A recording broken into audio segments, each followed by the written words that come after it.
मंगलमय मंगल करण वीतराग विज्ञान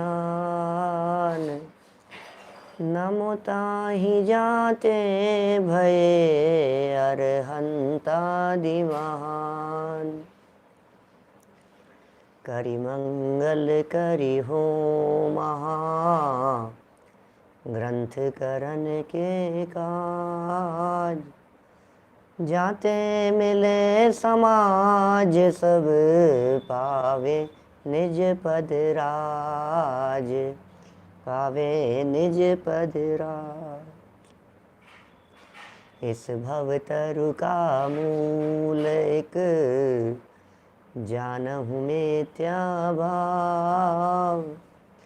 ताको करि निर्मूल अब करिए मोक्ष उपाव, करिए मोक्ष उपाव। मोक्ष मार्ग प्रकाशक नामक ये ग्रंथ है। व्यवहाराभासी जीवों का प्रकरण चल रहा था। जो जीव व्यवहार में ही उलझे हैं और अपने आप को धर्मात्मा समझते हैं, उन जीवों की चर्चा चल रही थी। दुनिया में ऐसे कितने ही जीव हैं जो अलग अलग अपेक्षाओं से अपने आप को धर्मात्मा समझते हैं। इस संबंध में 4 प्रकार के व्यवहाराभासियों की चर्चा करते हुए यहाँ दूसरे प्रकार के व्यवहाराभासियों की चर्चा चल रही थी। पहले प्रकार के व्यवहाराभासी कुल अपेक्षा धर्मधारक व्यवहाराभासी हैं।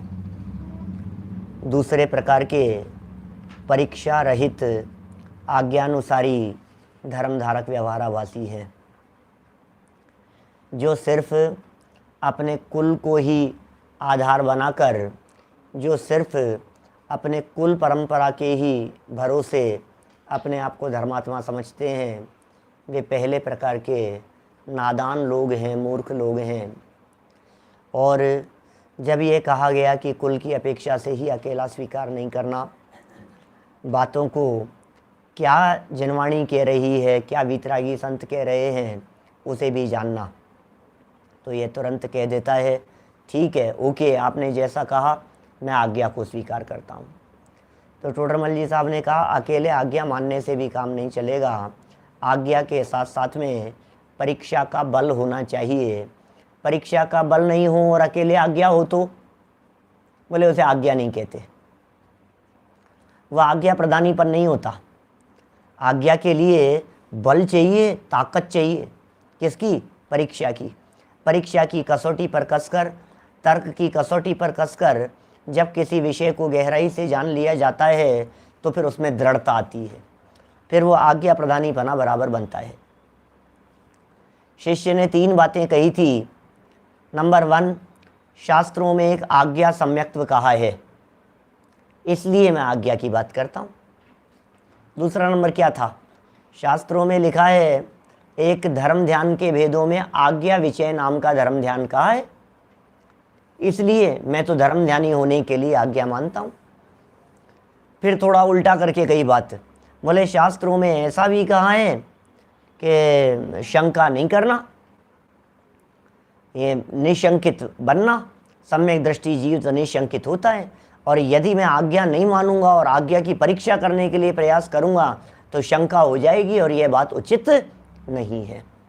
ये सब बातें मूल में कही गई, और उसमें मानो पहली बात की ही चर्चा चल रही थी।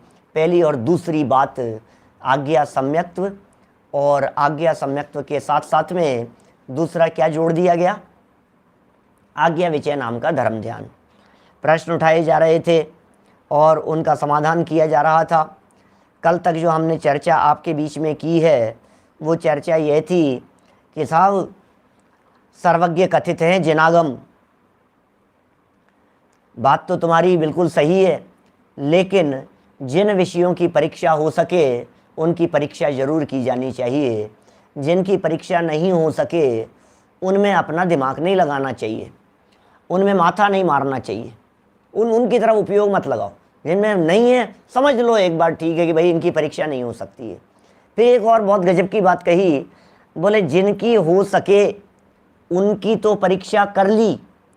अब उसमें दो चीजें होगी परीक्षा करने पे, जिनकी हो सकती है परीक्षा, वहां परीक्षा की। अब दो चीजें हो सकती है उसमें, या तो ये हो सकता है कि परीक्षा करने पे वो सही लगे, या हो सकता है कि परीक्षा करने पे वो गलत लगे। बोले यदि परीक्षा करने पर सही लगता है तो जिनकी परीक्षा नहीं की थी उनको भी सबको सही मान लो। कल जैसे चावल की बात कही थी ना, एक चावल देखा और चावल देखने पर यदि वो पता लग गया कि ये पक गया, दो चार चावलों को देखा पक गए, तो बोले सबको पका हुआ मान लो। और दो चार को देखा और सोचा कि ये नहीं पके, ऐसी परीक्षा करने पे निर्णय हुआ कि ये पके नहीं है, तो फिर क्या करना, समस्त चावलों को बिना पका हुआ मान लो। तो बोले परीक्षा करने पर जो सत्य प्रतीत हो, तो बोले जितनी बातें हैं सबको सत्य स्वीकार कर लो, और परीक्षा करने पर ये पता लगे कि ये तो गलत है, तो बोले इनकी जितनी बातें कही गई हो उनको सबको गलत मान लो। इस तरह से यहाँ तर्क की कसौटी पर कसने की बात कही। फिर कोई व्यक्ति ये कहे कि साहब शास्त्र में कोई कथन कैसा और कोई कैसा मिले तो क्या करें, बोले तू ढंग से परीक्षा कर, सब बराबर होगा।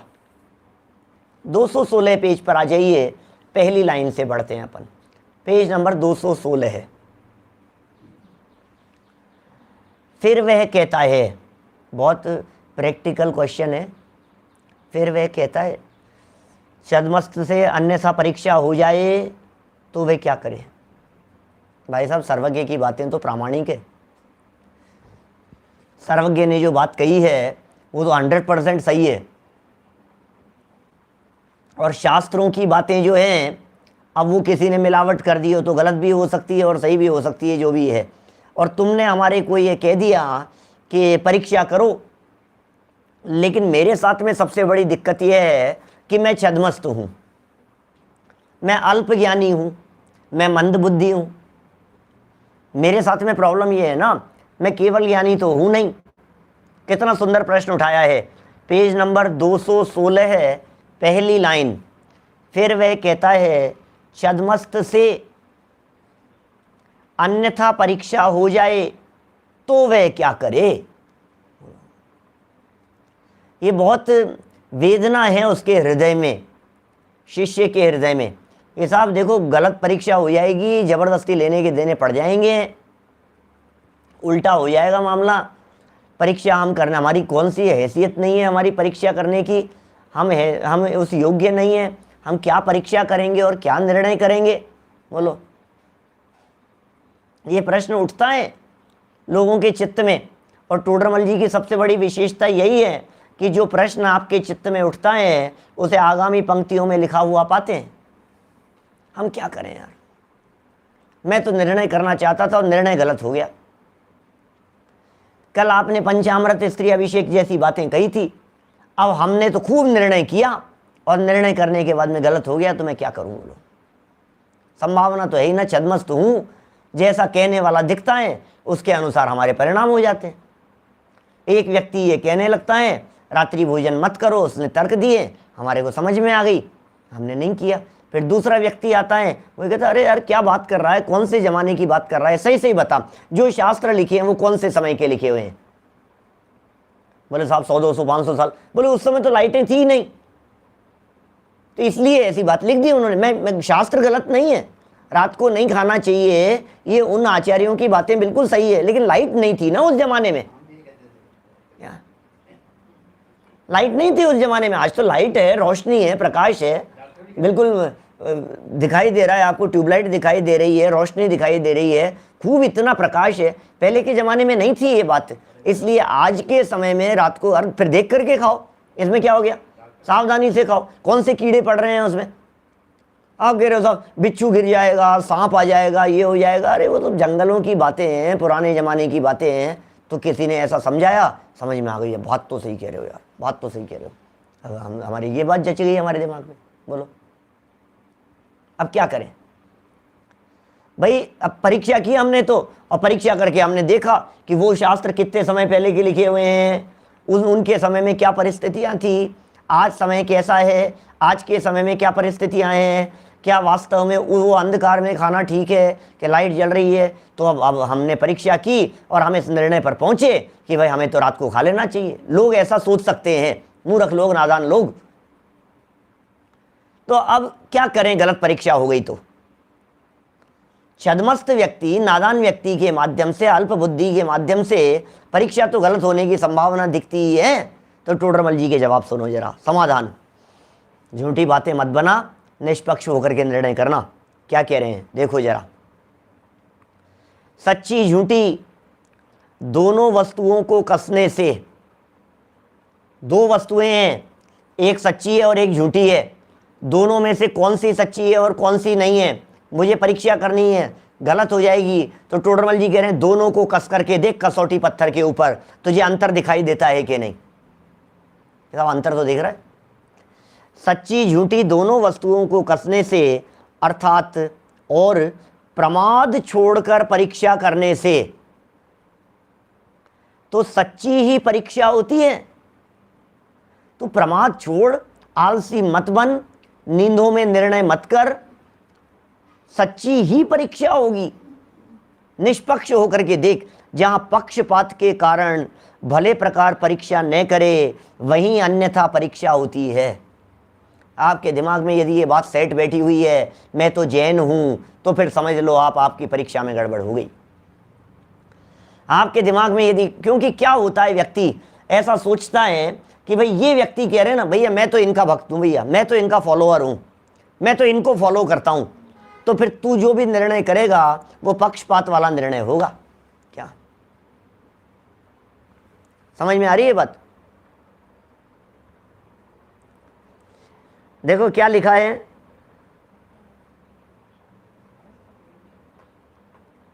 क्या क्या लिखा है, अभी चला गया मेरे पास, सामने दिख रहा था। किसी ने कहा मेरी पुस्तक के अंदर कुछ और लिखा हुआ है, सामने से निकल गई वो लाइन। क्या लिखा था आपकी पुस्तक में और कहाँ लिखा हुआ है? कुछ शब्दों का फर्क भी हो सकता है, कहीं कुछ क्या क्या प्रमाण लिखा है, कौन सी जगह पर प्रमाण लिखा है?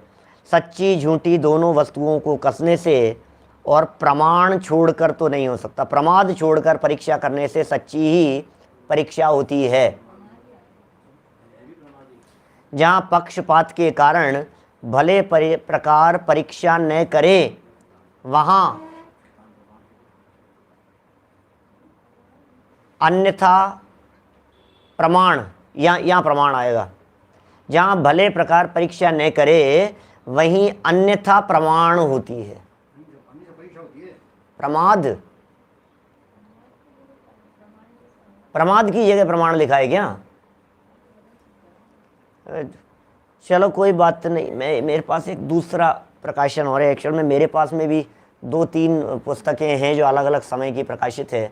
मैं एक मिनट दूसरी खोल करके देखता हूँ। देखो 216 नंबर पेज ना,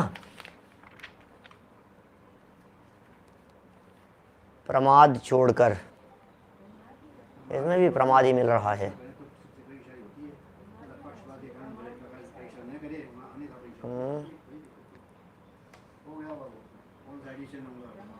चलो कोई बात नहीं, जो भी है। देखो देखते हैं, दूसरी लाइन के अंदर आप कह रहे हैं प्रमाद है, सच्ची परीक्षा होती है जहाँ पक्षपात के कारण भले प्रकार परीक्षा न करे, वहीं अन्यथा परीक्षा होती है। इसमें भी यही लिखा है, इसमें भी यही है। नहीं, अपन विचार करेंगे। अभी देखिए जो भी है ना, मैं और देख करके बतलाऊंगा कल और विचार करेंगे। हमारे विक्रांत जी हैं झालरापाटन वाले, उन्होंने बहुत मेहनत करके उनको निकाला है कि वो मूल शब्द क्या है। हमने भी बहुत सारे करेक्शन किए भी हैं, लेकिन वो अलग अलग रहती है ना प्रतियां बहुत सारी। कल और पक्का उसका निर्णय करके बतलाएंगे आपके पास में अलग अलग यदि पुस्तकें हैं तो, है ना। अभी तो देखो आप आगे चलो। एक बात तो इतना समझ लो कि जहाँ पक्षपात होगा, क्या वहाँ गड़बड़ हुए बिना नहीं रहेगी। जहां भी पक्षपात होगा वहां गड़बड़ होगी। और पक्षपात का हेतु क्या है? पक्षपात का सबसे बड़ा हेतु यह है कि आप पक्ष व्यामोह है आपको। बोलो प्रॉब्लम कहां होती है? प्रॉब्लम यह होती है कि ये तो सही है, ये मेरा जानकार व्यक्ति है इसलिए मैं इनकी बात मानूंगा, ये मेरा जानकार नहीं है, अरे यार अब ये पता नहीं क्या है यार, अभी तो अपने सच्चा सच्चा है या अपना सच्चा है? दुनिया में ये चल रहा है अपना सो सच्चा, अपना सो अच्छा। जिसके प्रति अपनापन है, क्या जिसके प्रति अपनापन है, जिसके प्रति लगाव है, उसकी सब बातें अच्छी लगती है। और जिसके प्रति अपनापन नहीं है, जिसके प्रति लगाव नहीं है, उसकी सब बातें झूठी लगती है। क्या करें बोलो? जगत की स्थिति किस प्रकार की है? जो अपना बच्चा, अब अपना बच्चा सब जगह सही है, अब दूसरे का, बोले दूसरे का सही भी हो तो भी देखो दूसरे की कितनी भी प्रशंसा कर रहे हो आप। दादा कई बार एक उदाहरण देते हैं, बहुत पुराना उदाहरण है, बहुत बरसों पहले सुना करते थे उनसे। बोले पड़ोसी का बच्चा गरीब है और रोजाना उसकी प्रशंसा करते हैं सेठ जी, अपने बच्चे को नालायक कहते हैं, दुष्ट कहते हैं, और रोजाना किताबें फाड़ देता है, रोजाना इसको नई यूनिफॉर्म चाहिए, नए कपड़े चाहिए, आए दिन महीना डेढ़ महीना नहीं निकलता है और नहीं ले आओ, नहीं अभी तो पुरानी हो गई, अभी तो ये हो गई। किताबें 10-5-15 दिन भी नहीं चलती है और फट जाती हैं। और पड़ोसी का बच्चा गरीब है, झोपड़ी में रहता है, लेकिन होशियार है, इंटेलिजेंट है। यदि कदाचित वो स्कूल पढ़ने आने के लिए किताबें चाहिए, उसको यूनिफॉर्म चाहिए, तो वो सेठ जी से आकर के कहे, मान लो क्या, सेठ जी से आकर के कहे कि साहब सेठ जी कुछ मैं, आप इतनी प्रशंसा करते हो बच्चे की, बहुत इंटेलिजेंट है, थोड़ी सी इसकी, अरे तू चिंता मत कर, मेरा वो नालायक बच्चा है ना, उसकी बहुत सारी किताबें पढ़ी है ऐसी ही पुरानी किताबें जो फट गई है, तो उससे पढ़ लेना, काम चला लेना। नए कपड़े नहीं, अपने बच्चे को तो हर महीने नए दिलाने के लिए तैयार है, और सामने झोंपड़ी वाले के बच्चे की कितनी भी प्रशंसा कर रहा हो है तो भी हेल्प करने के नाम पर यही कहता है कि ये है ना इसके, ये तो पहनेगा नहीं, अब पुराने हो गए, ये तो 3 महीने 4 महीने पुराने हैं, अब ये तो नालायक है, ये तो नहीं पहनेगा, एक काम करिए तू ले जाइए, तू पहन ले। देखो आप ये जो फर्क है, क्या ये जो भेद दिखाई दे रहा है, क्या ये जो भेद दिखाई दे रहा है, इस भेद में बड़ी रहस्य छिपा हुआ है। इस भेद में ये छिपा हुआ है कि जिसके प्रति अपनापन होता है, जहां राग होता है, उसकी सब बातें सही है, 100 गलतियां माफ है यदि अपना है तो, और अपना नहीं है तो छोटी सी बात भी बर्दाश्त नहीं है। ये सारा चक्कर अपनेपन का है। आपको यदि अपनापन है, कुछ भी कह दो कोई बात नहीं, गुस्सा भी करे, नाराजगी भी हो जाए, सब कुछ सब बर्दाश्त होती है। अपना ही नहीं लगता है तो बोले छोटी छोटी सी बात के अंदर बस गड़बड़ हो जाएगी। ये बात टोडरमल जी यहाँ कहना चाह रहे हैं, पक्षपात का हेतु है अपना परायापन। आप यदि आपके चित्त में यदि अपना परायापन है तो गड़बड़ हो जाएगी। इसलिए भाई साहब आप प्रमाद छोड़ करके परीक्षा करेंगे, प्रमाद छोड़कर परीक्षा करेंगे तब तो सच्ची ही परीक्षा होगी, सच्ची होती है परीक्षा। और जहां पक्षपात के कारण भले परीक्षा नहीं हुई तो फिर वहां तो अन्यथा परीक्षा होगी। देखिए, तथा वे कहता है शास्त्रों में परस्पर विरुद्ध कथन तो बहुत हैं, किन किन की परीक्षा की जाए। क्या अब हम किन किन की परीक्षा करें भाई साहब, बहुत बड़ी मुसीबत है। परस्पर विरुद्ध कथन बहुत हैं। आज अपन ने सोचा भी है कि परीक्षा किन किन की जाए, बहुत महत्वपूर्ण प्रकरण है। भैया जम्बूद्वीप कितना बड़ा है, परीक्षा मत करना। मेरू पर्वत की हाइट कितनी है, परीक्षा मत करना। स्वर्ग 15 के 16, परीक्षा मत करना। इनकी परीक्षा हो भी नहीं पाएगी। शिष्य ने प्रश्न किया कि यार कथन बहुत सारे हैं, हम किन किन की परीक्षा करें, ये बात बतलाओ। आप ही बतला दो किस वचन की परीक्षा की जानी चाहिए और किसकी परीक्षा नहीं की जानी चाहिए। क्या आप ही बता दो। जो आप कहेंगे वो बात हम स्वीकार कर लेंगे। आप कहो इनकी करनी है तो उनकी कर लेंगे, और आप कहो कि इनकी नहीं करनी है तो उनकी नहीं करेंगे। भाई देखो, बहुत गहराई से बात कह रहे हैं। तू हर किसी चीज की परीक्षा करने की बात करता है और उसके अंदर डगमगा जाता है, गड़बड़ हो जाती है। देख, कहता है शास्त्रों में परस्पर विरुद्ध कथन तो बहुत है। आप जानते हैं परस्पर विरुद्ध कथन भी है शास्त्रों में? क्या बोलो, सोचो जरा एक बार। द्विदल का सेवन अभक्ष्य कहते हो क्या? दो ग्रास मुंह में रखने से पता नहीं क्या निकल गया। देखो भाई, प्रकरण द्विदल का प्रकरण यहाँ का प्रकरण नहीं है। शाम के प्रकरण में कदाचित या त्रस्त जीवों के प्रकरण में पूछना तो बात वहाँ जवाब देंगे, है ना। मेरे समझ में भी आया नहीं और आगे भी निकल गया। बहुत सारी बातें तो ऐसी होती है जो आप लंबी लंबी बातें लिखते हो ना, ये कुछ भी पढ़ने में नहीं आती है। मेरे सामने आप लोग लिखते रहते हैं, लिख करके मैं कुछ नहीं समझ में आता है, फटाफट फटाफट निकलते रहते हैं वाक्य आगे। इसलिए आप तो सुनते जाओ ज़्यादा, और कोई ज़्यादा ही कुछ बात हो तो कमेंट बॉक्स के अंदर डाल दिया करो, टेलीग्राम ग्रुप के अंदर डाल दिया करो, शंका समाधान ग्रुप पर डाल दिया करो। वो ग्रुप बनाया ही इसलिए है।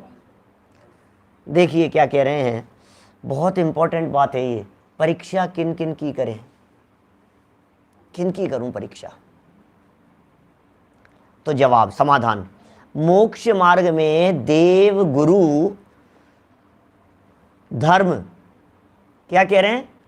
मोक्ष मार्ग में देव गुरु धर्म, जीवादि तत्व व बंध मोक्ष मार्ग प्रयोजन भूत है। सो इनकी परीक्षा कर लेना। क्या कह रहे हैं? मोक्ष मार्ग में किसकी परीक्षा करना? देवगुरु धर्म की परीक्षा करना, जीवादिक तत्व की परीक्षा करना, बंध मोक्ष की परीक्षा करना, ये प्रयोजन भूत है। इनकी तो परीक्षा करना। ऐसा नहीं है कि सात तत्व की परीक्षा नहीं हो सकती। कोई व्यक्ति ना समझी के कारण यह बात कह देवे तत्व सात होते हैं, जीव अजीव की कैसे परीक्षा करेंगे? अरे कैसे नहीं होगी परीक्षा? कि सब आश्रव बंद है, कैसे नहीं होगी परीक्षा? इनकी तो परीक्षा करना, क्या परीक्षा कर लेनी चाहिए। ये टोडरमल जी साहब लिख रहे हैं यहां पर, इनकी तो परीक्षा कर लेनी चाहिए।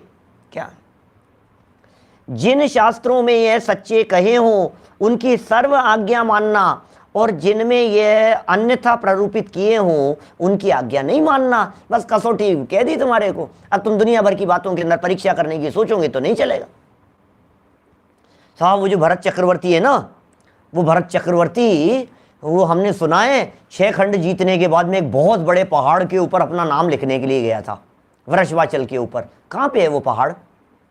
इसी भारत क्षेत्र में है ना। वो तो यहीं गया था ना कहीं लिखने के लिए। अब वो कौन सी जगह पर है? देखो देखो यार, वो तलाशो। और चक्रवर्तियों के नामों से भरी हुई थी, पता तो लगे कितने चक्रवर्ती, कहाँ मिलेगी? मैं तो परीक्षा करूंगा, मैं तो ढूंढूंगा यार, वो पहाड़ मिलना चाहिए कहीं ना कहीं। अच्छा, मिलना चाहिए, मिल जाएगा। वृषभाचल पर्वत, कितनी कितनी बातें, प्रथमानुयोग, चरणानुयोग, करणानुयोग। भाई साहब, 3 अनुयोग ऐसे हैं जिन 3 अनुयोगों में परीक्षा नहीं चलती है। इन 3 अनुयोगों में आपकी बुद्धि नहीं चलेगी। इन 3 अनुयोगों के अंदर आपकी तर्क युक्ति नहीं चलेगी। प्रथमानुयोग में भी नहीं, चरणानुयोग में भी नहीं, करणानुयोग में भी नहीं, और द्रव्यानुयोग में भी 100% नहीं। द्रव्यानुयोग में भी कुछ बातें ये कही है, जो बातें 2-4 बातें पंडित जी ने कही है, इनकी परीक्षा करना ये प्रयोजन भूत है। और इनके अलावा हो, बोले छोड़ो यार, इनसे कोई मतलब नहीं। प्रथमानुयोग की बातों में परीक्षा करने बैठ जाओगे तो क्या होगा? माथा मारते रहो। ऋषभ देव की 2 शादियां हुई थी कि नहीं हुई थी? अब मैं सोच रहा हूं यार परीक्षा करूं, तो कहां से परीक्षा करेगा? एक कूड़ा कूड़ी सागर पहले जाना पड़ेगा ऋषभ देव की शादी को देखने के लिए। शांतिनाथ भगवान 6 खंड की विभूति के स्वामी थे या नहीं थे, क्या पता। 96,000 रानियां थी या नहीं थी, क्या पता। प्रथमानुयोग के कथन है, इतनी ऊंचाई थी, इतनी लंबाई चौड़ाई थी, उनके 101 पुत्र थे, उनकी इतनी शादियां हुई थी, उनकी इतनी पत्नियां हुई थी, उन्होंने इतने समय तक राजपाट किया था। प्रथमानुयोग के कथन है। अब मान लो भैया, अब क्या पता भाई साहब, अरे नहीं नहीं यार, हमें तो ये कहानी काल्पनिक अब लगती है, तो तुझे क्या करें? तुझे प्रथमानुयोग है। प्रथमानुयोग की बातें जैसी कही है उसे वैसी की वैसी मानो, उनमें परीक्षा नहीं चलती है। प्रथमानुयोग की बातों में परीक्षा नहीं हो सकती है। तो चरणानुयोग में, बोले चरणानुयोग में भी परीक्षा नहीं हो सकती। क्या परीक्षा करोगे, बोलो चरणानुयोग में। कह दिया आलू में अनंत जीव है, कह दिया जमीकंद में इतने दोष हैं। कल जो हमने आलू के जीवों की चर्चा की है पुरुषार्थ सिद्धि उपाय वाले में, आलू में कितने जीव हैं, सुन सुन करके कई लोगों के मैसेज आने लग गए मेरे पास में। हमारे एडवोकेट साहब हैं, इनका तो मैसेज कल किसी ने भेजा मुझे, ये तो त्याग कर दिया उन्होंने, आज के बाद आलू नहीं खाएंगे। और भी अनेक लोग ऐसे हमारे हैं आलू नहीं खाएंगे। एक बार समझ में आए तो आपने कैसे निर्णय किया, अरे साहब इतने स्कंद, इतने अंडर, इतने आवास, इतने पुलवी, फिर इतने शरीर, और एक शरीर के अंदर अनंत जीव, एक निगोच शरीर में अनंत जीव। भाई साहब क्या कह रहे हो, और अक्षय अनंत जीव खत्म नहीं होंगे कभी। इतने अनंत जीव एक निगोच शरीर के अंदर, और कितने शरीर होंगे उसमें, और कितने अंडर आवास पुलवी। भाई साहब बहुत खतरनाक चीज है। मैं तो परीक्षा करूंगा, मैं मानता नहीं यार, क्या काल्पनिक बातें हवा में लिखते हो यार, क्या होता है अंडर आवास पुलवी, न मालूम क्या क्या बातें लिखते हो। मैं तो परीक्षा करूंगा, तो कर ले जा लेबोरेटरी के अंदर, साइंस की दृष्टि से कर ले परीक्षा, देखेंगे तुझे वैज्ञानिकों की कही हुई बात मानेगा। ये प्रमाण है, जिनको कुछ ठिकाना नहीं है। क्या क्या मानेंगे आप साइंस के आधार पर, किस किस की परीक्षा करेंगे, किन किन चीजों की लैब में परीक्षा हो सकती है, बोलो। जिनकी परीक्षा नहीं हो सकती है उन्हें श्रद्धा से स्वीकार करना। क्या, बिल्कुल श्रद्धा से उन बातों को स्वीकार करो। पांडे जी साहब आपके परिणामों की अनुमोदना करते हैं हम, बोलो। हर अच्छे व्यक्ति की, अच्छा कार्य करने वाले की, अच्छे परिणाम रखने वाले की अनुमोदना करते हैं। जिनवाणी में लिखी है आज्ञा प्रमाण से स्वीकार करने योग्य। कि साहब कैसे मान लिया आपने, क्योंकि जिस शास्त्र में, अब इसी पुरुषार्थ सिद्धि उपाय शास्त्र में जितनी चरणानुयोग की बातें चल रही हैं, जब भेद विज्ञान की बातें करते हैं तो उससे भरोसा होता है बात तो बिल्कुल सही है। क्या, बोलो, बात तो बिल्कुल सही है भाई साहब। क्या कह रहे हैं, क्योंकि मोक्ष मार्ग का कथन भी किया है ना, हिंसा का कथन भी किया है ना, पीछे सम्यक दर्शन का कथन भी किया था ना, मोक्ष मार्ग क्या होता है ये कथन भी किया। मैं पुरुषार्थ सिद्धि उपाय की बात कर रहा हूं, उसमें सारे कथन आए कि नहीं।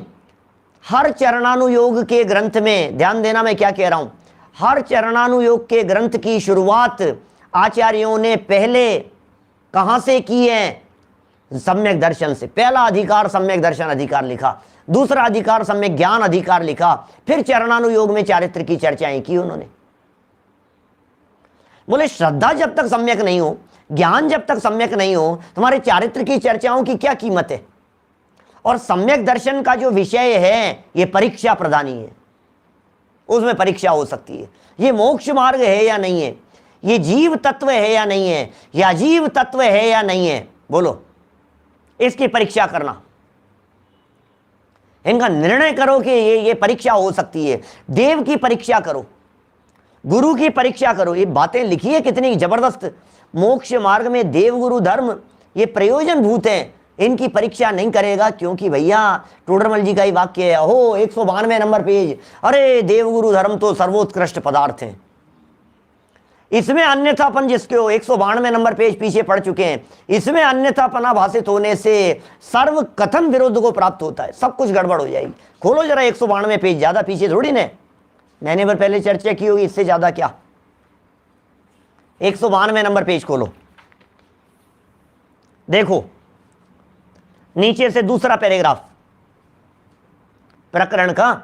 अहो देव गुरु धर्म तो सर्वोत्कृष्ट पदार्थ हैं, इनके आधार से धर्म है, इनमें शिथिलता रखने से अन्य धर्म किस प्रकार होगा। बोलो जरा क्या कह रहे हैं। देवगुरु धर्म तो सर्वोत्कृष्ट पदार्थ हैं, इन्हीं के आधार से सारा धर्म टिका हुआ है, देवगुरु धर्म के आधार से। अब इनमें ही शिथिल हो जाए कोई व्यक्ति देवगुरु धर्म के संदर्भ में ही, तो फिर अन्य धर्म किस प्रकार होगा। कुछ नहीं हो सकता है तेरा धर्म। 154 नंबर का प्रवचन था और अभी चल रहा है 195 96 है, 40 प्रवचन हो गए लगभग, सवा महीने 1.5 महीने पुरानी बात हो गई। तो सोचो जरा, इनमें ही अन्यथा हो जाए तो अनर्थ कर बैठेगा और क्या है। देवगुरु धर्म के संदर्भ में कि साहब देव की कैसे परीक्षा करें ये बतलाओ। अरे देव की परीक्षा वीतरागता से होती है, गुरु की परीक्षा वीतरागता से होती है, धर्म की परीक्षा वीतरागता से होती है। ये देव सच्चे हैं या नहीं है? अस्त्र शस्त्र दिखाई दे रहे हैं, ये देव सच्चे नहीं हो सकते हैं। कपड़े वाले दिखाई दे रहे हैं, ये देव सच्चे नहीं हो सकते हैं।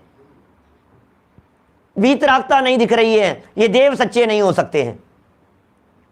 बोलो, हम कैसे कहें? इन देव को कैसे सच्चा माने? ये गुरु सच्चे हैं कि नहीं है? यार ये तो गुरु सच्चे, क्योंकि ये हमारे नाना जी के दोस्त हैं, महाराज बन गए। अब यार ये तो अब अपने ही हैं यार, ये तो अब इनकी तो बात। एक कोई महाराज दुनिया में, जगत में किसी व्यक्ति की उसने 2 शब्द प्रशंसा कर दी, अब ये उसका फैन हो गया क्या? बोलो, अब ये व्यक्ति ये कहता है नहीं यार मैं तो फैन हूं यार इनका, भाई ये तो अपने ही है भाई साहब, ये महाराज अपने क्यों हैं? अब ये कुछ भी कहें, क्यों? क्योंकि इन्होंने मेरी प्रशंसा कर, एक दिन अपने व्याख्यान में उन्होंने नाम ले लिया मेरा, तो ये इससे अपनापन हो जाता है। हमारी हालत ऐसी है, सही कह रहा हूं मैं प्रवचन सभा के अंदर 2-4 नाम यदि ले लूं तो ऐसा लग जाता है कि यार ये तो अपने। हाँ है भी, वास्तव में नाम भी उन्हीं का लेता हूं जिनसे परिचय है, जिनको जानता हूं, जो खास है, जो विशेष दिखते हैं, ठीक है।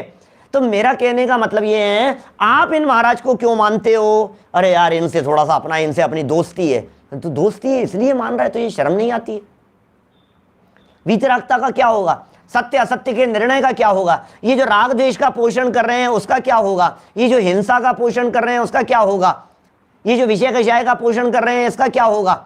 गलत बात नहीं चलेगी। यहाँ हमारे यहाँ जैन परंपरा में कोई साहब भी हो, चाहे पंच परमेष्ठियों वाला पद है, गुरु का निर्णय करना पड़ेगा, उसके बिना काम नहीं चलता है। क्या? इसके बिना काम नहीं चलेगा जब तक तुम गुरु को पहचानोगे नहीं। यथार्थ गुरु कौन, सच्चा धर्म कौन, वो पहचानो। निर्ग्रंथ गुरु होने चाहिए, आत्मज्ञानी गुरु होने चाहिए, जो जगत के प्रपंचों में लगे हों, लाग लपेट में लगे हुए हों, भोजन आदि की व्यवस्थाओं की चिंता जिनके माथे पर दिखाई देती हो, कपड़े लत्ते व्यापार रोजगार जिनको दिखाई देता हो। सोचो जरा, वे सच्चे गुरु कैसे हो सकते हैं हमारे? धनादिक बाहर धन अंबर ते स्नेह, धारे कुलिंग लही महंत भाव। महंत भाव धर करके कुलिंग धारण करने वाले हों, और बाहर में धन से, अंबर से, कपड़ों से, शिष्यों से, श्रावकों में, शिष्य गण में नेह रखते श्रवण जो, हीन विनयाचार से वे श्रवण नहीं थे। कुंदाचार्य कह रहे हैं, भैया माफ करना, मैं नहीं कह सकता हूं। बोलो, सो दौलत राम जी कह रहे हैं, छेड़ाला में कह रहे हैं, और हीन विनयाचार से वे श्रवण नहीं त्रियंच हैं। श्रावकों में, शिष्य गण में स्नेह रखते हो, श्रावकों के प्रति स्नेह रखता हो, रिलेशन दिखते हो, श्रावकों के प्रति विशेष प्रकार के रिलेशन दिखाई देते हो। सोचो जरा, सब झूठे हो जाएंगे वो तो। श्रावकों के प्रति, शिष्यों के प्रति, साधर्मियों के प्रति हैं। आप सोचिएगा जरा, विचार कीजिएगा। आप विचार करेंगे तो आपको बहुत सारी बातें उसमें ख्याल में आएगी। कौन सच्चे हैं और कौन झूठे हैं, यह निर्णय करना अत्यंत अत्यंत अत्यंत आवश्यक है, अति आवश्यक है यह निर्णय करना। देखिए, परीक्षा की जानी चाहिए, इसकी परीक्षा होती है, मुनिराज की परीक्षा होती है। क्या बात कर रहे हो साहब, मुनिराज की परीक्षा की बात कर रहे हो? मैं नहीं लिख रहा हूं, टोडरमल जी लिख रहे हैं। भाई साहब, तुम्हें यदि विरोध भाव प्रकट करना हो तो टोडरमल जी का विरोध करो। आपके समझ में आ रही है कुछ? एक बड़ा गजब का प्रसंग सुनाता हूं। कोई व्यक्ति ये कहे, बोलो तुम्हारी हर बात झूठी है, तुम्हारी सारी बात, और विरोध करने लगे। अब हमने क्या किया, यहां से बात पड़ी कि साहब देव गुरु धर्म की परीक्षा करना, और सामने वाले ने विरोध करना शुरू कर दिया। तो ये विरोध मेरा हुआ कि टोडरमल जी का? मोक्ष मार्ग क्या है? जवाब दिया, सम्यक दर्शन ज्ञान चारित्राणी मोक्ष मार्ग है। अब सामने वाला विरोध कर रहा है, तो मेरा विरोध हुआ कि उमा स्वामी आचार्य का? बोलो, क्योंकि ये वाक्य तो उमा स्वामी आचार्य का है ना, मेरा वाक्य ही नहीं है। तो आप तो उमा स्वामी आचार्य का विरोध कर रहे हो। श्रावकों में और शिष्यगण में, गृहस्थों के अंदर स्नेह रखने वाले, उनके प्रति अपनापन रखने वाले, उनके प्रति तन्मयता व्यवहार रखने वालों को कौन? कुंदाचार्य देव ये कह रहे हैं वे श्रवण नहीं तिर्यंच हैं। मूल गाथा में कुंदाचार्य देव कह रहे हैं श्रावकों में, शिष्य में स्नेह रखने वालों को। अब बोलो, अब क्या करें? और ये पंडित जी यार तुम गलत बात करते हो यार, ऐसी कैसे बात कह रहे हो तुम मुनिराज के बारे में। अरे मुनिराज के बारे में नहीं कह रहे हैं, जो मुनि नहीं है ना, साफ साफ तो कह दिया वे श्रवण नहीं है, वे तिर्यंच है, श्रवण नहीं है। तो जो श्रवण नहीं है उनके बारे में तो कहेंगे हम कुछ भी, श्रवण नहीं है उनके बारे में। मुनिराज की निंदा करके क्या हमें नरक में जाना है क्या? मुनिराज का अपमान करके क्या हम निगोद में जाएंगे क्या? मुनिराज का अपमान करके क्या हम जगत में परिभ्रमण करेंगे क्या, संसार में, अनंत संसार में? बोलो। पशु कह दिया, तिर्यंच कह दिया, न मालूम क्या क्या कह दिया, नरक निगोद के पात्र होंगे। छठा अध्याय पढ़ो देवशास्त्र के निर्णय के लिए, छठे अध्याय पर हुए व्याख्यान सुनो देवगुरु धर्म के निर्णय के लिए। बहुत चर्चाएं की और बहुत विस्तार से की है और सब बातें खुल करके स्पष्ट शब्दों में कही है। इसलिए भैया क्या कह रहे हैं, टोडरमल जी साहब ने जो बात कह दी है, इनकी परीक्षा कर लेना, जीवादि तत्व की परीक्षा करना। ये जीव तत्व है और ये अजीव तत्व है, इसकी परीक्षा करना। क्या ये बंध तत्व है और ये मोक्ष तत्व है, ये प्रयोजन भूत है, ये बंधन का कारण है, ये मुक्ति का कारण है, इनकी परीक्षा करना। इनकी परीक्षा हो सकती है। छठे अध्याय पर प्रवचन 127 से 154 नंबर तक के प्रवचन है, छठवें अध्याय के ऊपर 127 से 154 तक। लो परीक्षा खूब देख लो आप, आपके समझ में आ जाएगी क्या होती है परीक्षा और क्या है कसौटी पत्थर। वीतरागता कसौटी है, क्या अहिंसा कसौटी है। हमारा जैन धर्म का मार्ग अहिंसा प्रधानी है। जिनके जीवन में हिंसक आचरण दिखाई दे रहा हो वे देव नहीं हो सकते, वे गुरु नहीं हो सकते, वो धर्म सच्चा नहीं हो सकता। जहां राग का पोषण किया गया हो, वो राग का कथन, राग का पोषण, वो सच्चा नहीं हो सकता। सोचो जरा, राग के कथन को सच्चा कैसे कहोगे आप? वीतरागता की पोषक ही जिनवाणी कहलाती है। वो शास्त्र सच्चे नहीं हो सकते, वो धर्म सच्चा नहीं हो सकता। हमारे गुरु वीतरागी गुरु हैं, रागी गुरु नहीं है, लोभी गुरु नहीं है, मायाचारी गुरु नहीं है, छल कपट करने वाले गुरु नहीं है, लोभ लालच रखने वाले गुरु नहीं है, क्रोधी गुरु नहीं है। हमारे गुरु वीतरागी हैं। जो क्रोधी हो वे गुरु नहीं हो सकते, जो घमंडी हो वे गुरु नहीं हो सकते, जो मायाचारी हो वे गुरु नहीं हो सकते, जो झूठे हो वे गुरु नहीं हो सकते, जो झूठी सच्ची बातें बनाते हो वे गुरु नहीं हो सकते। बात सच्ची होनी चाहिए। इन बातों के आधार पर फटाफट परीक्षा हो जाती है किसी की भी। चार हाथ जमीन देख करके चलते हो, वीतरागता का पोषण जिनका दिखाई देता हो, यत्नाचार पूर्वक जिनकी प्रवृत्ति दिखाई देती हो, मूल गुणों का जो यथार्थ रीति से पालन, सब सच्चे गुरु हैं हमारे। गुरु का निर्णय करो, परीक्षा करो उनकी। किस लिए परीक्षा करना भाई साहब? परीक्षा किस लिए करें बोलो?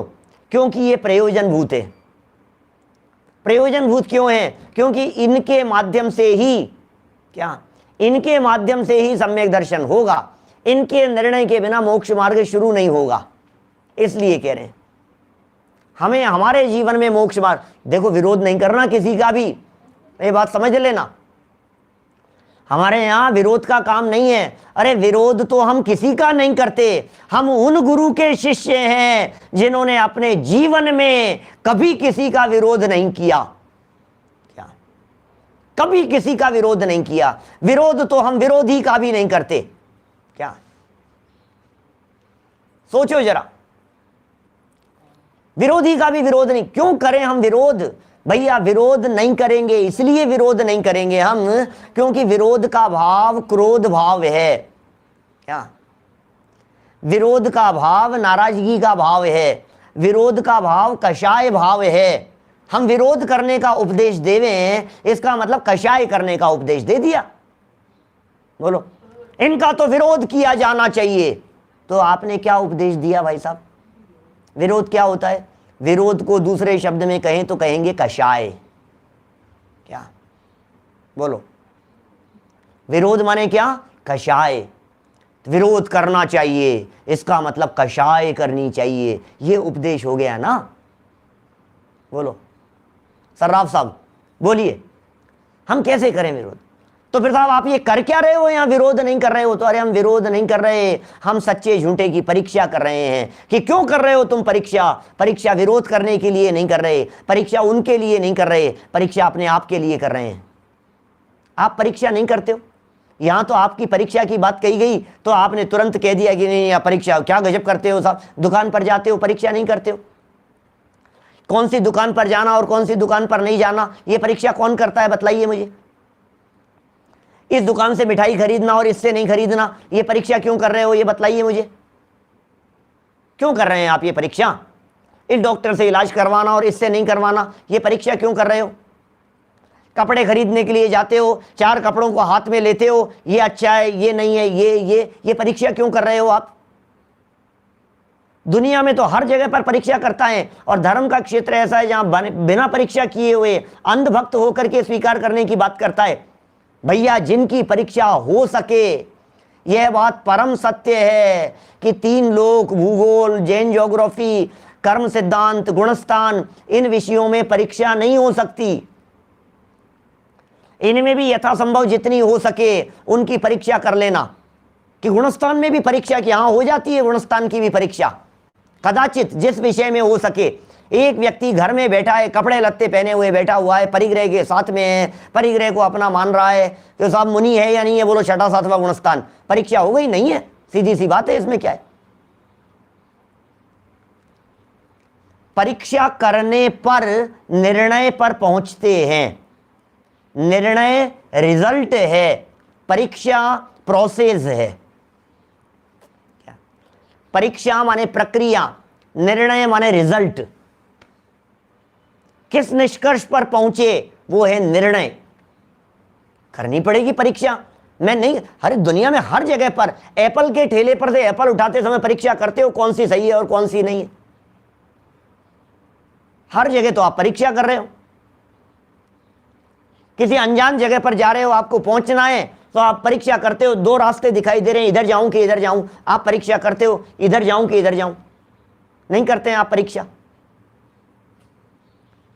4 लोग आए हैं इंटरव्यू के अंदर, आपको सर्वेंट रखना है, आपको जॉब पर रखना है, आपको अपने यहाँ कर्मचारी रखना है, आपको यहाँ गार्ड रखना है। आपने एक वैकेंसी निकाली न्यूज़पेपर में और 15 लोग आ गए। आप 15 में से क्या करेंगे? परीक्षा करेंगे कि नहीं कि किसको रखना है और किसको नहीं रखना है? कि बिना परीक्षा किए हुए जो आ गया उसको रख लिया। अब वो परीक्षा किसी भी कसौटी पर हो सकती है, लेकिन करते तो हैं। मैं तो ये कह रहा हूं दुनिया में हर जगह पर परीक्षा हो रही है। धर्म की बात आ गई है, ये कहता है यार भाई साहब तुम बड़े आदमी हो गए यार, तुम कैसे परीक्षा की बात करते हो? नौकर गलत रख लेगा तो ठगाया जाएगा। क्या भीड़ देख करके परीक्षा नहीं होती है क्या? प्राचीनता भी प्रामाणिकता का आधार नहीं है। मेरा एक वाक्य याद रख लेना है, प्राचीनता प्रामाणिकता का आधार नहीं है।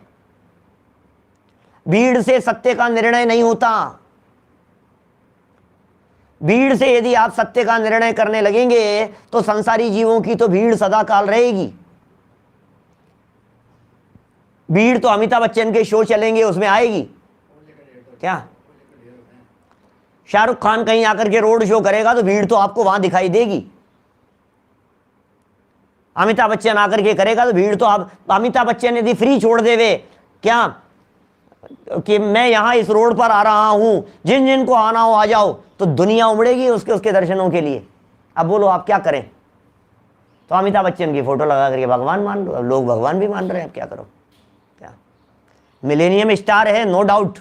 क्या अमिताभ बच्चन साहब का हम बहुत रिगार्ड सम्मान करते हैं, लेकिन हम आपसे ये पूछ रहे हैं, ये भीड़ के आधार पर धर्म नहीं चला करता है। धर्म तो एकांत में हुआ करता है, धर्म तो अकेलेपन में हुआ करता है, धर्म तो स्वपरीक्षित साधना का नाम है। धर्म कैसे होगा बतलाओ? धर्म समूह में हुआ करता है। ये कोई सामूहिक भोज का आयोजन चल रहा है जहां आप धर्म की बात कर रहे हो? सामूहिक प्रीति भोज चल रहा है? बोलो नहीं भाई साहब। निर्णय निर्णय निर्णय, एक दिन पहले हमने आपसे बात कही थी निर्णय के संदर्भ में। निर्णय व्यक्तिगत हुआ करता है, निर्णय सामूहिक नहीं हुआ करते। और एक गलत निर्णय जिंदगी खराब कर देता है। समझ लो आप, एक गलत निर्णय, साहब इतना सही तो फर्क है, क्या फर्क पड़ गया। ट्रेन चलती है ना, ट्रेन पटरियां, पटरी के ऊपर चलती है, और एक पटरी से पर चलते चलते वो हल्का सा जिस जगह पर वो घूम रही है, जिस जगह पर डाइवर्जन हो रहा है उसका, उस जगह पर 1 इंच का फर्क है। बोलो 1 इंच का, ये पटरी की लाइन से ये जो लाइन है ना, बगल वाली जो लाइन जा रही है, सिर्फ 1 इंच का फर्क है। तुम्हें जो 1 इंच का फर्क है ना, क्या फर्क पड़ गया यार, इतना सही तो फर्क था। ये फर्क आज तुम्हें 1 इंच का दिखाई दे रहा है, दूसरे दिन जब ट्रेन पहुंचेगी ना तो बंबई की जगह कलकत्ता पहुंच जाओगे, इतना फर्क है। इतना सही तो है, इतना सही तो है, क्या फर्क पड़ गया है। नहीं भाई, ऐसा नहीं है। बहुत बातें, मेरा मन था कि आज इस पेज को कम से कम पूरा चलाऊं मैं, लेकिन ये परीक्षा लेकिन बहुत महत्वपूर्ण बातें हैं, इसलिए विचार करने की अपेक्षा रखती है। किन किन की परीक्षा करना, बंध मोक्ष की परीक्षा करना। बंधन है भैया, राग का बंधन दिखाई दे रहा है, कषाय का बंधन दिखाई दे रहा है। क्या देखो, मोक्ष मार्ग है या नहीं है, निर्णय करो। जैसे जिसको मोक्ष मार्ग मान लोगे क्या आप। एक व्यक्ति ने कही ये बात, भैया सुनो, मैं ये कह रहा हूं आपसे, एक टांग पर खड़े हो जाओ और ऐसे हाथ ऊंचे करके खड़े हो जाओ, 15 दिन के अंदर मोक्ष मिल जाएगा तुम्हारे को। तो अब ये मोक्ष मार्ग हो सकता है क्या, परीक्षा तो करो। एक व्यक्ति ने कहा कि सुनो, हमारे आकर के तुम चरण छुओ, घुटनों चरणों में पड़ जाओ और हमें गुरु स्वीकार करो और ऐसा स्वीकार करो, और फिर हम आशीर्वाद देंगे तुम्हारे को, और फिर तुम्हारे को मोक्ष मिल जाएगा, मोक्ष मार्ग शुरू हो जाएगा, सम्यक दर्शन मिल जाएगा तुम्हारे को। तो बोलो हो जाएगा क्या, हो जाएगा सम्यक दर्शन उससे? कैसे मानेंगे आप कि नहीं नहीं साहब बिल्कुल, अरे साहब कह रहे मोक्ष मार्ग हो गया साहब। जैसे जिस चीज को मोक्ष मार्ग मान लोगे। किसी व्यक्ति ने कहा 15 दिन के उपवास करने से मोक्ष मार्ग शुरू हो जाता है, तो तुम निर्णय तो करो, 15 दिन के उपवास करने से यदि हो जाएगा तो एक भिखारी 15 दिन से भोजन नहीं किया है, उसके मोक्ष मार्ग हुआ कि नहीं हुआ है। परीक्षा तो करो इस चीज की, जिसे आप मोक्ष मार्ग कह रहे हो। मोक्ष मार्ग की परीक्षा की जाती है, जिसे सामने वाला व्यक्ति मोक्ष मार्ग कह रहा है, ये मोक्ष मार्ग हो सकता है या नहीं। विषय कषाय का पोषण कर रहा है। भोग से मुक्ति की चर्चाएं भी किसी जमाने में बहुत चली है हिंदुस्तान में, भोग से विरक्ति की ओर। भोग भोगो, मोक्ष मार्ग शुरू हो जाएगा, भोगते भोगते तुम उससे विरक्त हो जाओगे। निर्णय करो यार, क्या कर रहे हो आप, मोक्ष मार्ग का निर्णय करो आप, परीक्षा करो। ये जो बात कही जा रही है, ये मोक्ष मार्ग हो सकती है या नहीं, हो सकती है या नहीं, इसे मोक्ष मार्ग माने कि नहीं माने। बहुत बातें चलेगी दुनिया भर में, कोई कुछ कहेगा मोक्ष मार्ग के नाम पर, कोई कुछ कहेगा मोक्ष मार्ग के नाम पर, कोई कहेगा ये व्रत ले लो मोक्ष मार्ग हो जाएगा, कोई व्यक्ति ये कहेगा अखंड पाठ तुम तो भक्तामर का करो, मैं दावे के साथ कहता हूं तुम मोक्ष मार्गी हो जाओगे, सम्यक दर्शन हो जाएगा तुम्हारे को। अब कैसे हो जाएगा मुझे समझ में नहीं आता है, इससे कैसे हो जाएगा। मैं भक्तामर का विरोधी नहीं हूं, भक्तामर बोलो, आप खूब बोलो, श्रद्धा से बोलो, भक्ति से बोलो, जो तुम्हें बोलना है, अर्थ समझ करके बोलो, भाव समझ करके बोलो, लेकिन इससे मोक्ष मार्ग हो जाएगा, कैसी कैसी बात। कपड़े उतारने से मोक्ष मार्ग हो जाएगा, अब ये तो मोक्ष मार्ग कैसे हो जाएगा उतारने मात्र से। उमा स्वामी आचार्य ने तो सम्यक दर्शन ज्ञान चारित्राणी मोक्ष मार्ग कहा है, सम्यक दर्शन ज्ञान चारित्राणी मोक्ष मार्ग कहा है, वो होगा मोक्ष मार्ग। तो एक्सरसाइज करो मोक्ष मार्ग हो जाएगा, प्राणायाम करो मोक्ष मार्ग हो जाएगा, आसन लगाओ मोक्ष मार्ग हो जाएगा। अब कहां तक बातें कहूं अब मैं एक एक चीज के बारे में। मैं तो सच में कभी ऐसा लगता है ज्यादा नहीं, अब बढ़ो, अब ठीक है आगे कोई बात नहीं, ऐसा लगता है। नहीं तो एक एक दो दो लाइन के बारे में कई कई दिन तक चर्चाएं करते रहो, ऐसे विषय हैं। कभी कभी तो लगता भी यार इसके बारे में ऐसी बातें और बोलनी चाहिए थी, वो निकल गया विषय, कोई बात नहीं, छोड़ो अब। तो भैया ये टोडरमल जी का कितना महत्वपूर्ण वाक्य है, प्रयोजन भूत है उनकी परीक्षा कर लेना, और जिन शास्त्रों में ये सच्चे कहे हो उनकी सर्व आज्ञा को मान लेना, और जिनमें ये अन्यथा प्ररूपित किए हो उनकी आज्ञा को मत मानना। किन किन की परीक्षा करनी है आपको, देवगुरु धर्म की परीक्षा करनी है, जीवादि तत्वों की करनी है, बंध मोक्ष की परीक्षा करनी है, बस इनसे काम हो जाएगा। तो हम सब इनकी यथार्थ परीक्षा करते हुए यथार्थ निर्णय पर पहुंचें, अपने जीवन को सफल करें, सार्थक करें, और अल्पकाल में सम्यक दर्शनादि रत्नत्रय प्रकट करते हुए मुक्ति में सिद्धालय में जाकर के विराजमान हो। इसी भावना से बात को विराम देता हूं। निज निधि निज में बताई, यह अनंत उपकार है। उसके लिए जिन वाणी माँ को वंदना शत बार है, वंदना शत बार है। 9 बाणों का मंत्र।